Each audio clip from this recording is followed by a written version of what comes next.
partons pour la Chine. Oui. Dites-moi, mais ce que vous allez me raconter me fait froid dans le dos. C'est un peu effrayant, c'est vrai. Racontez-nous. On va parler de Big Brother aujourd'hui. On va pouvoir, écoutez bien, le but des Chinois, pouvoir identifier n'importe qui dans la rue en moins de 3 secondes. Exactement, en utilisant des outils de reconnaissance faciale extrêmement sophistiqués. Et donc on peut imaginer ce scénario qui est aujourd'hui courant dans certaines villes, à Shenzhen par exemple, dans le sud du pays. Vous êtes au passage piéton, vous traversez, dommage, le petit bonhomme était rouge. Ah, alors une caméra vous filme, va vous identifier en moins de 3 secondes, va savoir que c'est Jean-Jacques Bourdin qui a traversé la rue au mauvais moment. Vous allez recevoir une amende, évidemment, mais non seulement ça, mais en plus votre visage avec votre nom et votre identité va être diffusé en 4x3 sur des grands écrans publicitaires aux intersections, histoire de bien vous faire honte. Vous voyez, donc c'est une illustration parmi d'autres du système de surveillance généralisée que la Chine est en train de mettre en place. C'est-à-dire qu'ils ont un système, ils ont en gros les photos de 1 milliard ou plus d'1 milliard de citoyens. Ils couplent ça avec les images qui sont récoltées par 176 millions de caméras de vidéosurveillance. Il va y en avoir le triple dans 2 ans. Donc vous imaginez déjà le nombre de caméras de vidéosurveillance, et on va pouvoir à partir de ça identifier n'importe qui, identifier un suspect dans une foule, parce qu'évidemment ils mettent en avant les raisons de sécurité, mais on voit bien les dérives que ça peut entraîner. On voit les petits joueurs à côté. Je ne mettrai plus jamais les pieds en Chine.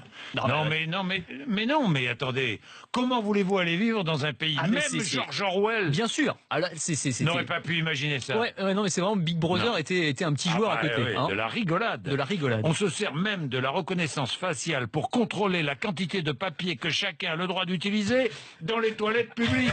Oui, c'est pour vous dire jusqu'où ça va. Dans certaines toilettes publiques, dans les parcs de Pékin, vous avez un système avec une caméra, et donc le distributeur de papier toilette va vous délivrer, quand il vous reconnaît, donc il reconnaît que c'est Anthony Morel, il va vous donner ça, c'est-à-dire 60 cm de papier toilette. Je vous en ai tiré 60 cm exactement pour que vous voyez un petit peu ce à quoi vous avez droit. Donc c'est votre petit quota, et une fois que vous avez votre quota, eh bien c'est terminé.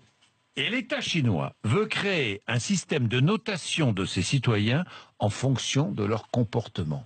Alors ça, c'est assez dingue. C'est la dernière brique, mais alors c'est peut-être la plus folle. C'est une sorte, un peu comme si vous aviez un permis à un point, mais qui régit l'ensemble de votre vie. Donc chaque citoyen va se voir attribuer une note entre 350 et 950, et cette note, elle va évoluer en fonction de tout un tas de critères. Alors ce que vous faites dans la vie réelle, par exemple, si vous avez bien payé vos impôts à temps, là vous avez une meilleure note. Si vous avez eu une amende de stationnement, la note va baisser un petit peu. Et puis, est-ce que vous faites sur Internet, ce que vous publiez sur les réseaux sociaux, si vous avez des mauvaises fréquentations sur les réseaux sociaux, là votre note va baisser. Et même ce que vous achetez, par exemple, si vous achetez souvent des couches, bon, vous êtes un parent, donc plutôt responsable, donc votre note elle augmente. En revanche, si vous achetez plein de jeux vidéo, c'est que vous êtes un peu immature, vous êtes insouciant, donc votre note elle baisse. Et cette note, elle va avoir un impact sur plein de choses. C'est-à-dire que si vous avez une bonne note, vous allez avoir des prêts plus facilement, vous allez pouvoir louer une voiture sans caution. Et mais si vous avez une mauvaise note, vos enfants pourront pas s'inscrire dans la bonne école, et vous raterez sûrement la promotion que vous deviez avoir au boulot. C'est effrayant ce que vous nous dites. Voilà, à l'horizon 2020, système de notation. Rester dans mes Cévennes. On n'est pas prêt de voir arriver des caméras, je vous le dis tout de suite. De vidéosurveillance. Les caméras, on va les dégommer. Rapide. Il n'y aura pas, elles vont pas rester bien longtemps, je vous le dis tout de suite. Mais enfin, c'est invraisemblable. C'est dingue, Bon, enfin.